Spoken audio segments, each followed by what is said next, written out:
হে মুসা, যদি তুমি সত্যবাদী হও তবে তোমার রবকে আমাদের নিজে চোখে দেখাও।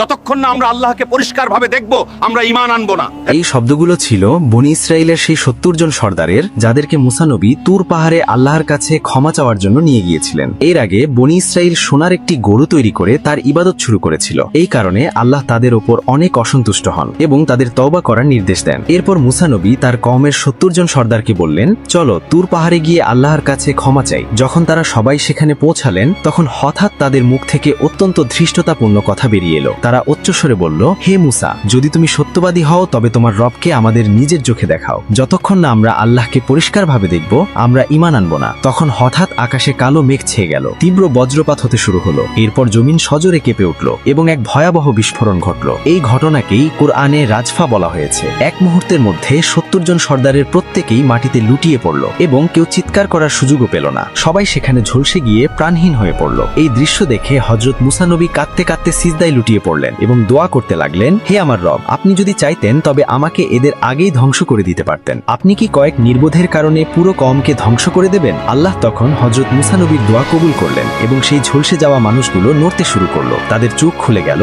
এবং ৭০ জন মানুষই আবার জীবিত হয়ে দাঁড়িয়ে গেল। তখন তারা নিজেদের ভুল বুঝতে পেরে মাথা নত করে চোখের পানি ফেলে সবাই আল্লাহর সামনে দাঁড়িয়ে রইলেন। এটি আল্লাহর কুদরতের সেই দৃশ্য যা কুরআনে বর্ণনা করা হয়েছে। এক মুহূর্তেই মৃত্যু এবং এক মুহূর্তেই জীবন। আল্লাহ আমাদের সবাইকে ঈমানের সাথে মৃত্যু নসিব করুন। আমিন।